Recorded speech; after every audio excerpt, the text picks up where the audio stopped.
पीक विमा संदर्भात सर्वात मोठी बातमी आपल्याकडे आलेला आहे.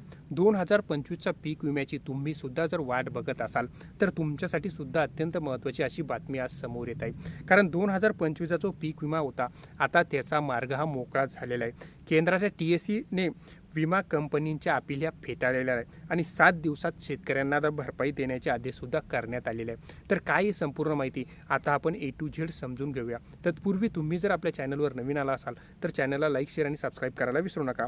चला तर आता आपण व्हिडिओला सुरुवात करूया. तर शेतकरी बांधवांनो, आपण जर बघितलं खरीप हंगाम 2025 हंगामातील सोयाबीन पीक विमा अखेर शेतकऱ्यांना मोठा असा दिलासा मिळालेला आहे. केंद्र सरकारच्या सेंट्रल टेक्निकल ॲडव्हाइस कमिटी म्हणजे TSEने असे जाहीर केले आहे की जी विमा कंपन्यांनी अपील केलेली होती ती त्यांनी कॅन्सल केलेली आहे आणि तांत्रिक सल्लागार समिती STACने असे सांगितलेले आहे की शेतकऱ्यांच्या खात्यामध्ये येत्या 7 दिवसात तो पीक विमा जमा करण्यात यावा. त्यामुळे जर आपण बघितलं तर सोयाबीन उत्पादक शेतकऱ्यांना जवळपास जर आपण बघितलं तर 350 कोटी रुपयापर्यंत सुद्धा पीक विमा हा मिळू शकतो, असा हा मार्ग मोकळा झालेला आहे. केंद्र समितीने संबंधित विमा कंपनीला पात्र शेतकऱ्यांच्या खात्यात पुढील 7 दिवसांमध्ये हा पीक विमा जमा करावा असे आदेश देण्यात आले. आदेशाचे पालन न झाल्यास कंपनीविरुद्ध दंडात्मक आणि प्रशासकीय कारवाई करण्याचा इशाराही समितीने दिलेला आहे. अशी माहिती जर बघितलं आपण तर आमदार रणजितसिंह पाटील यांनी दिलेली आहे. मागील जर आपण जर बघितलं तर शेतकऱ्यांच्या अतिवृष्टीमुळे सोयाबीन असो किंवा विविध पिकांचे मोठ्या प्रमाणावर नुकसान हे झालेले होते. राज्य शासनाच्या नैसर्गिक आपत्तीमुळे नुकसान भरपाई दिलेली होती. मात्र प्रत्यक्ष नुकसान होऊनही ICICI लोबार्ड जनरल इन्शुरन्स कंपनीने पीक विमा हा फेटाळलेला होता आणि नुकसान भरपाई देण्यास विविध कारणे पुढे करत टाळाटाळही केलेली होती. अशातच जर बघितलं तर पीक कामणी प्रयोगावर आक्षेप घेत विमा कंपन्यांनी सुरुवातीला जिल्हास्तरीय समितीकडे हरकत घेतली होती. मात्र जिल्हास्तरीय समितीने कंपनीचे आक्षेप फेटाळून दिल्याने शेतकऱ्यांना विमा देण्याचे निर्देश दिलेले होते. त्यानंतर कंपनीने राज्य सल्लागार समिती म्हणजे STACकडे सुद्धा अपील केली.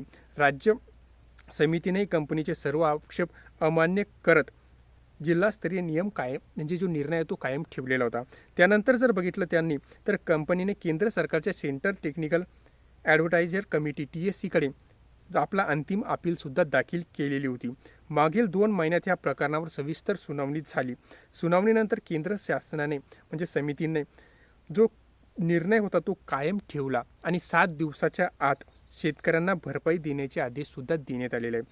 केंद्र समितीच्या निर्णयामुळे जर आपण बघितलं तर पीक विमा वितरणाचा मार्ग आता शेतकऱ्यांसाठी मोकळा झालेला आहे. म्हणजे जे सोयाबीन पिकाचं जे नुकसान झालेलं होतं त्यामध्ये सुद्धा आता केंद्र सरकारने शेतकऱ्यांच्या बाजूने निर्णय दिल्यामुळे पुढील 7 दिवसांमध्ये शेतकऱ्यांच्या खात्यामध्ये हा पीक विमा जमा होणार असल्याची सुद्धा माहिती समोर येत आहे.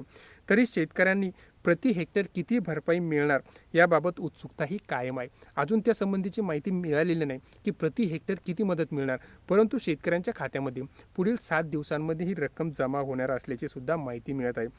विमा कंपनीकडून लवकर भरपाई रक्कम निश्चित करून पात्र शेतकऱ्यांना जर आपण बघितलं तर बँक खात्यात जमा केली जाणार असल्याची सुद्धा माहिती येत आहे. म्हणजे शेतकऱ्यांना जर बघितलं आपण तर आता पुढील 7 दिवसांमध्ये ही पीक विम्याची जी रक्कम आहे 2025च्या शेतकऱ्यांच्या खात्यामध्ये सरसकट जमा होणार असल्याची सुद्धा माहिती समोर येत आहे.